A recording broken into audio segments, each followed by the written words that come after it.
Halo pemirsa, bagaimana kabar? Akhirnya kita sampai pada penghujung kitab Kejadian. Saya berharap pembahasan kita sampai saat ini dapat membantu Anda dalam memahami kitab Kejadian secara lebih mendalam. Hari ini kita akan membahas Kejadian pasal 48 sampai pasal yang terakhir, yaitu pasal 50. Dalam kitab Kejadian terdapat sudut pandang mengenai 3 elemen inti dari perjanjian Abraham, yaitu tanah, berkat, dan keturunan. Pemahaman ini sangat membantu sehingga banyak peristiwa terperinci yang saling terhubung bisa dipahami. Kejadian pasal 48 dan pasal 49 menyoroti tema berkat. Adegan ketika putra-putra Yusuf diberkati sangat mengesankan. Di pasal 48, alih-alih Yusuf, Yakub sebagai kakeklah yang memberkati kedua putra Yusuf. Secara alami, kedua putra tersebut dimasukkan dalam 12 suku. Topik pengubahan posisi sulung dan bungsu juga berlanjut di sini. Putra kedua Efraim mendapatkan hak kesulungan di atas Manasye. Ini menunjukkan bahwa hal tersebut adalah pilihan kasih karunia yang diberikan atas kedaulatan Tuhan, bukan berdasarkan tatanan manusia. Dalam pasal 49 terdapat penjelasan mengenai berkat-berkat Yakub atas ke-12 putranya. Mereka diperkenalkan sebagai 12 suku dan dikatakan bahwa setiap orang diberkati sesuai dengan ukuran mereka.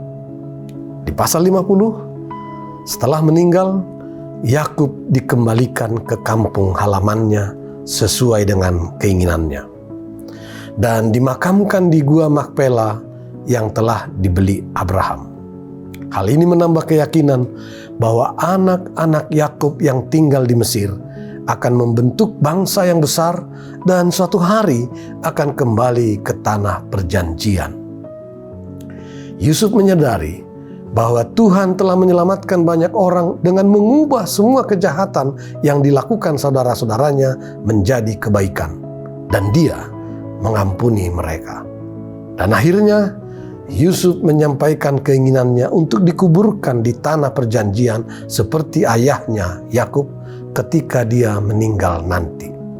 Bahkan dalam kematian, Yusuf tetap percaya pada janji Tuhan. Kita juga harus menyatakan iman kita kepada Tuhan di depan anak-anak kita, bahkan pada saat kematian. Dan kita harus meninggalkan warisan iman kepada mereka. Bagaimana selanjutnya nasib orang-orang Israel yang berada di Mesir? Itu akan ditunjukkan dalam kitab Keluaran. Mari kita mengakhiri kitab Kejadian sambil menantikan kitab Keluaran. Terima kasih atas ketekunan Anda dalam membaca kitab Kejadian selama ini.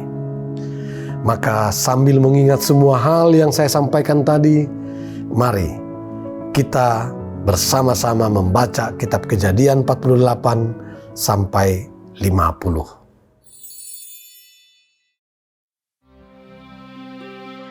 Sesudah itu ada orang mengatakan kepada Yusuf, "Ayahmu sakit." Lalu dibawanyalah kedua anaknya, Manasye dan Efraim. Ketika diberitahukan kepada Yakub, "Telah datang anakmu Yusuf kepadamu."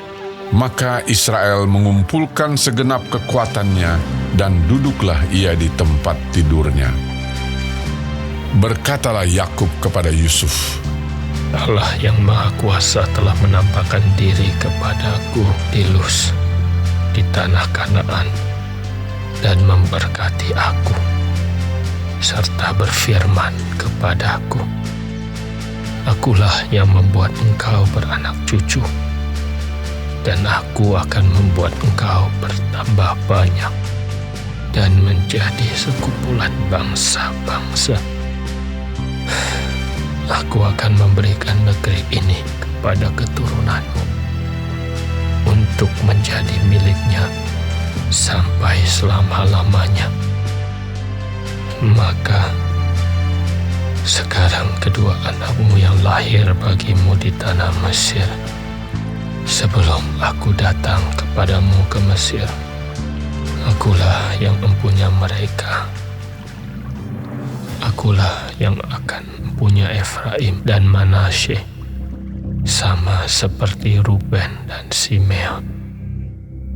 Dan keturunanmu yang kau peroleh sesudah mereka, engkaulah yang mempunyai. Tetapi dalam pembagian warisan, nama mereka akan disebutkan berdasarkan nama kedua saudaranya itu. Kalau aku pada waktu perjalananku dari Padan, aku kematian Rahel di tanah Kanaan di jalan, ketika kami tidak berapa jauh lagi dari Efrata, dan aku menguburkannya di sana, di sisi jalan ke Efrata, yaitu Betlehem. Ketika Israel melihat anak-anak Yusuf itu, bertanyalah ia, "Siapakah ini?" Jawab Yusuf kepada ayahnya, "Inilah anak-anakku yang telah diberikan Allah kepadaku di sini." Maka kata Yakub, "Dekatkanlah mereka kepadaku, supaya aku berkati mereka." adapun mata Israel telah kabur karena tuanya, jadi ia tidak dapat lagi melihat.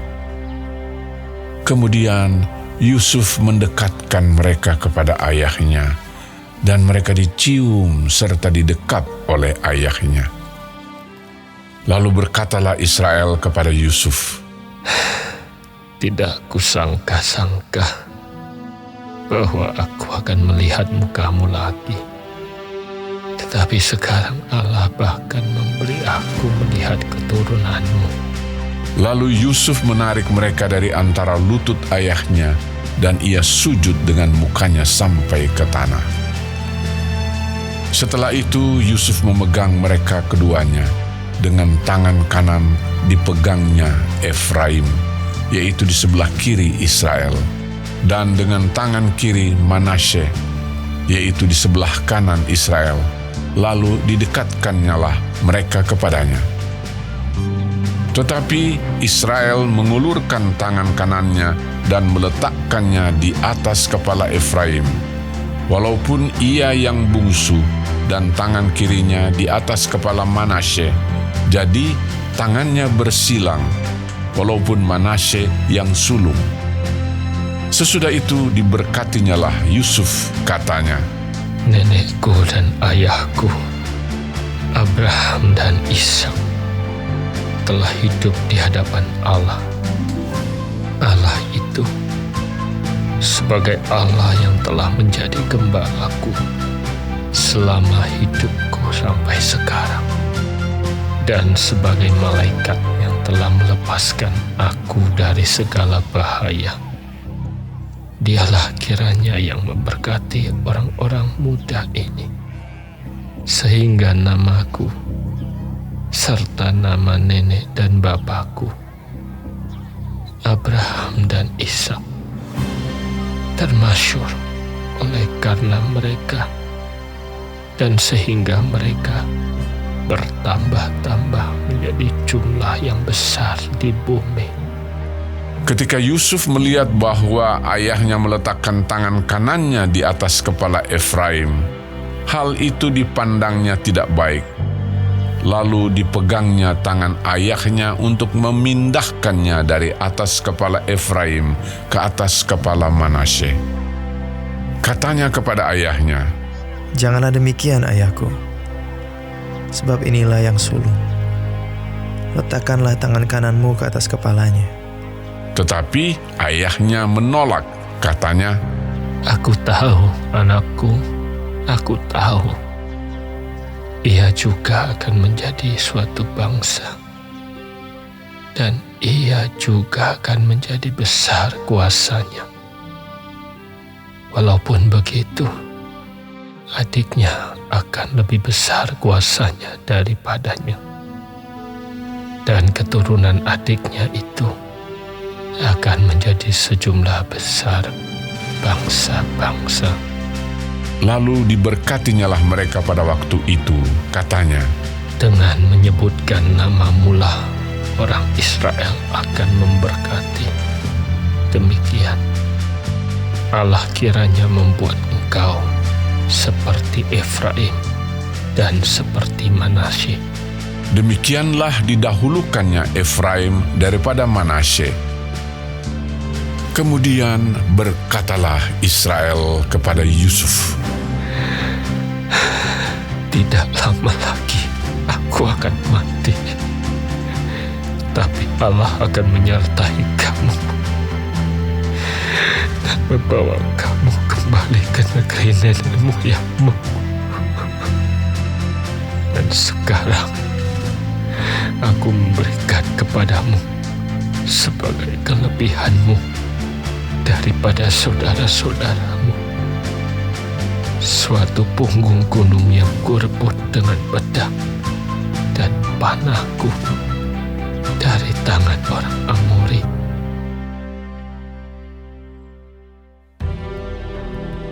Kemudian Yakub memanggil anak-anaknya dan berkata, Datanglah berkumpul, supaya aku beritahukan kepadamu apa yang akan kamu alami di kemudian hari. Berhimpunlah kamu dan dengarlah, ya anak-anak Yakub, dengarlah kepada Israel, ayahmu. Ruben, engkaulah anak sulungku, kekuatanku, dan permulaan kegagahanku. Engkaulah yang terutama dalam keluhuran, yang terutama dalam kesanggupan. Engkau yang membual sebagai air, tidak lagi engkau yang terutama, sebab engkau telah menaiki tempat tidur ayahmu. Waktu itu engkau telah melanggar kesuciannya. Dia telah menaiki petiduranku. Simeon dan Lewi bersaudara. Senjata mereka ialah alat kekerasan. Janganlah kiranya jiwaku turut dalam permufakatan mereka. Janganlah kiranya rohku bersatu dengan perkumpulan mereka. Sebab dalam kemarahannya mereka telah membunuh orang, dan dalam keangkaraannya mereka telah memotong urat keting lembu. Terkutuklah kemarahan mereka, sebab amarahnya keras. Terkutuklah keberangan mereka, sebab berangnya bengis. Aku akan membagi-bagikan mereka di antara anak-anak Yakub dan menyerahkan mereka di antara anak-anak Israel. Yehuda, engkau akan dipuji oleh saudara-saudaramu. Tanganmu akan menekan tengkuk musuhmu. Kepadamu akan sujud anak-anak ayahmu. Yehuda adalah seperti anak singa. Setelah menerkam, engkau naik ke suatu tempat yang tinggi. Hai anakku, ia meniarap dan berbaring seperti singa jantan atau seperti singa betina. Siapakah yang berani membangunkannya? Tongkat kerajaan tidak akan beranjak dari Yehuda, ataupun lambang pemerintahan dari antara kakinya, sampai dia datang yang berhak atasnya. Maka kepadanya akan takluk bangsa-bangsa. Ia akan menambatkan keledainya pada pohon anggur, dan anak keledainya pada pohon anggur pilihan. Ia akan mencuci pakaiannya dengan anggur dan bajunya dengan darah buah anggur. Matanya akan merah karena anggur, dan giginya akan putih karena susu. Zebulon akan diam di tepi pantai laut.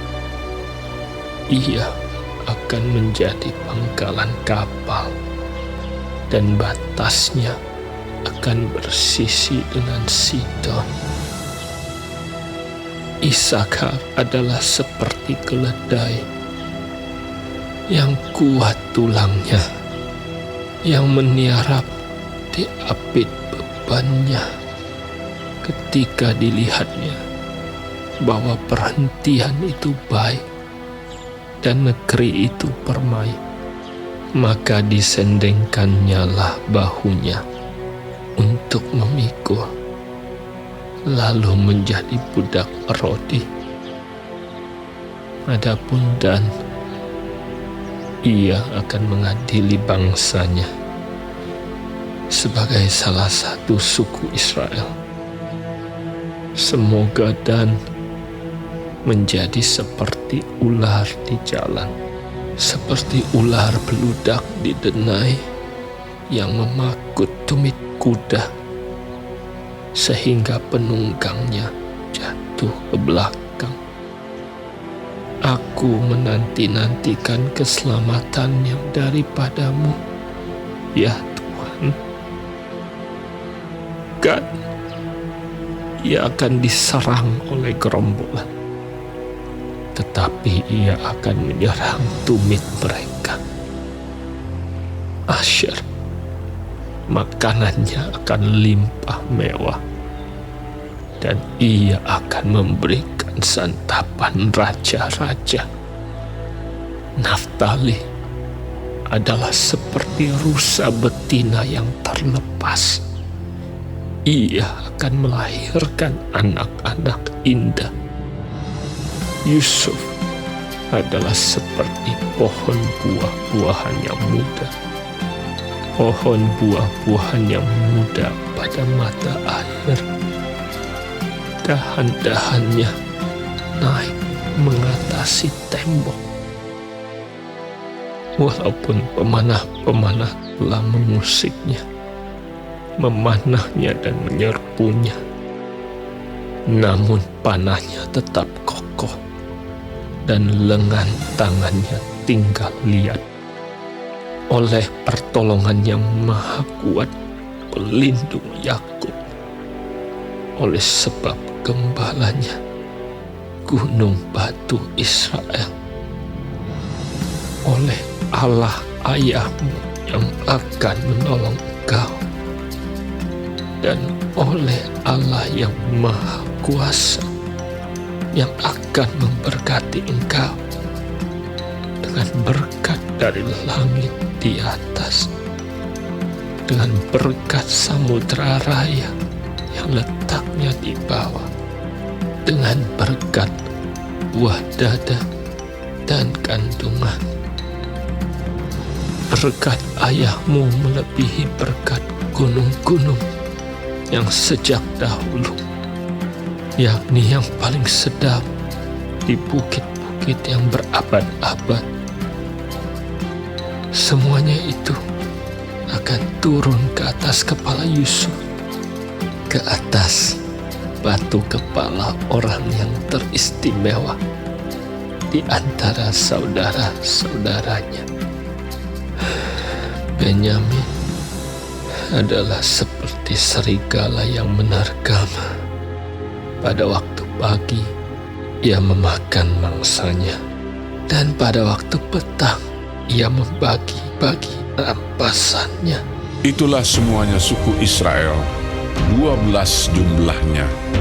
Dan itulah yang dikatakan ayahnya kepada mereka ketika ia memberkati mereka. tiap-tiap orang diberkatinya dengan berkat yang diuntukkan kepada mereka masing-masing.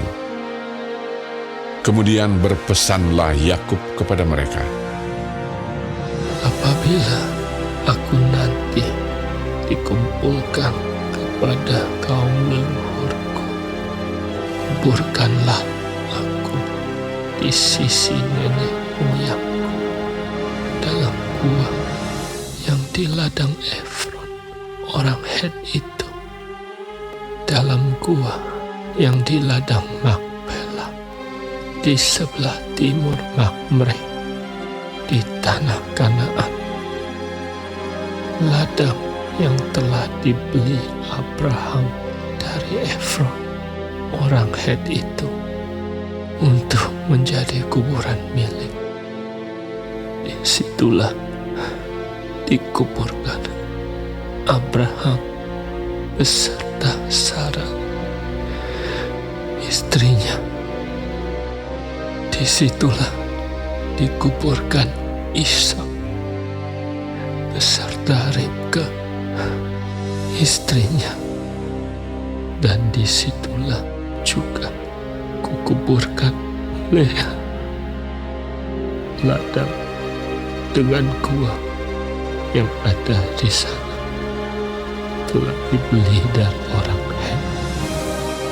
Setelah Yakub selesai berpesan kepada anak-anaknya, ditariknyalah kakinya ke atas tempat berbaring, dan meninggallah ia. Maka ia dikumpulkan kepada kaum leluhurnya. Lalu Yusuf merebahkan dirinya mendekap muka ayahnya, serta menangisi dan mencium dia. Dan Yusuf memerintahkan kepada tabib-tabib, yaitu hamba-hambanya, untuk merempah-rempahi mayat ayahnya. Maka tabib-tabib itu merempah-rempahi mayat Israel. Hal itu memerlukan 40 hari lamanya, sebab demikianlah lamanya waktu yang diperlukan untuk merempah-rempahi, dan orang Mesir menangisi dia 70 hari lamanya. Setelah lewat hari-hari penangisan itu, berkatalah Yusuf kepada seisi istana Firaun, Jika kiranya aku mendapat kasih-Mu, katakanlah kepada Firaun bahwa ayahku telah menyuruh aku bersumpah.